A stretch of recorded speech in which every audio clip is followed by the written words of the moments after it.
Let me tell you a story. So a friend of mine and I, we went for a run in Central Park. The Roadrunners organization, on the weekends, they host races. And it's very common at the end of the race, they'll have a sponsor who will give away something, apples or bagels or something. And on this particular day, when we got to the end of the run, there were some free bagels. And they had picnic tables set up, and on one side was a group of volunteers. On the table were boxes of bagels, and on the other side was a long line of runners waiting to get their free bagel. So I said to my friend, let's get a bagel. And he looked at me and said, the line's too long.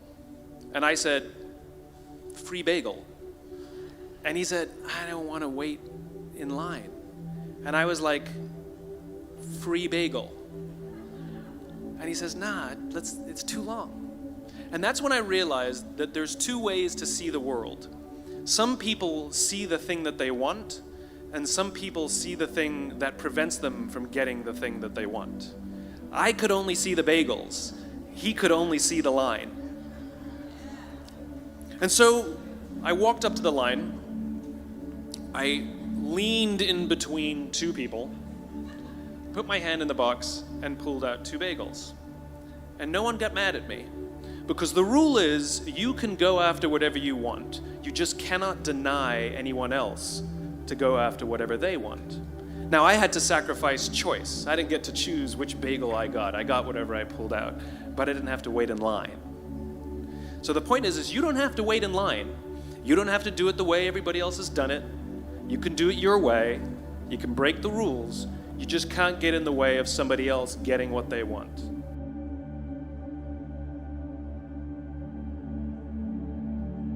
Take care of each other. The United States Navy SEALs are perhaps the most elite warriors in the world. And one of the SEALs was asked, who makes it through the selection process? Who is able to become a SEAL? And his answer was, I can't tell you the kind of person that becomes a SEAL. I can't tell you the kind of person that makes it through BUD/S. But I can tell you the kind of people who don't become SEALs. He says the guys that show up with huge, bulging muscles, covered in tattoos, who want to prove to the world how tough they are, none of them make it through. He said the preening leaders who like to delegate all their responsibility and never do anything themselves, none of them make it through. He said the star college athletes who've never really been tested to the core of their being, none of them make it through. He says some of the guys that make it through are skinny and scrawny.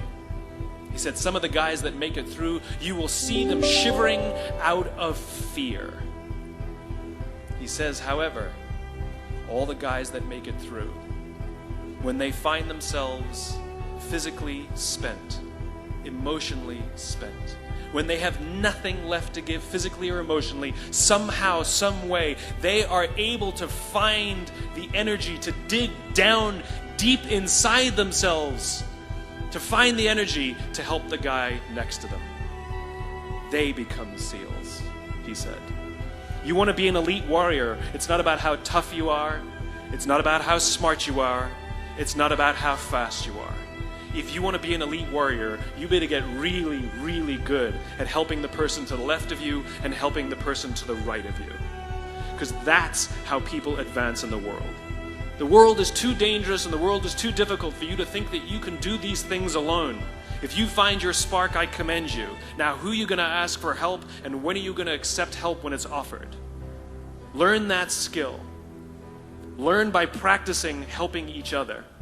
It'll be the single most valuable thing you ever learn in your entire life. To accept help when it's offered and to ask for it when you know that you can't do it. The amazing thing is when you learn to ask for help, you'll discover that there are people all around you who've always wanted to help you. They just didn't think you needed it because you kept pretending that you had everything under control.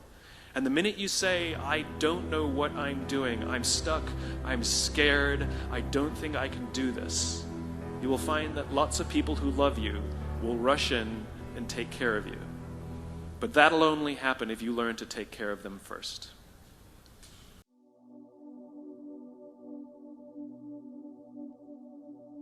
True story.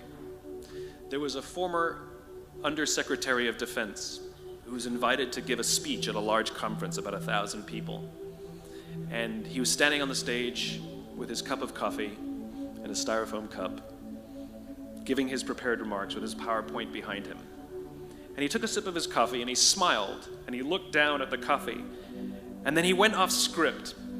And he said, you know, last year I spoke at this exact same conference. Last year I was still the undersecretary.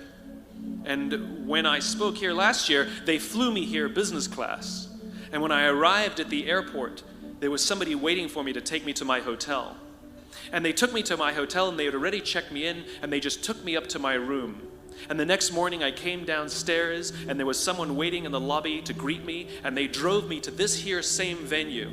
They took me through the back entrance and took me into the green room and handed me a cup of coffee in a beautiful ceramic cup. He says, I'm no longer the undersecretary. I flew here coach. I took a taxi to my hotel and I checked myself in. When I came down the lobby this morning, I took another taxi to this venue. I came in the front door and found my way backstage, and when I asked someone, do you have any coffee? He pointed to the coffee machine in the corner, and I poured myself a cup of coffee into this here styrofoam cup. He says the lesson is, the ceramic cup was never meant for me. It was meant for the position I held. I deserve a styrofoam cup. Remember this. As you gain fame, as you gain fortune, as you gain position and seniority, people will treat you better. They will hold doors open for you. They will get you a cup of tea and coffee without you even asking. They will call you sir and ma'am, and they will give you stuff. None of that stuff is meant for you. That stuff is meant for the position you hold. It is meant for the level that you have achieved of leader or success or whatever you want to call it. But you will always deserve a styrofoam cup. Remember that. Remember that lesson of humility and gratitude. You can accept all the free stuff. You can accept all the perks. Absolutely, you can enjoy them. But just be grateful for them and know that they're not for you. I remember getting off the Acela. I took the Acela from New York to Washington, D.C. And I got off the train like everybody else. And I was walking down the platform like everyone else. And I walked past General Nordy Schwartz, who used to be the Chief of Staff of the United States Air Force, the head of the Air Force. And here I did, you see a guy in a suit, schlepping his own suitcase down the platform just like me. And just a couple months ago, he was flying on private jets and he had an entourage and other people carried his luggage. But he no longer held the position. And so now he got to drag his own suitcase.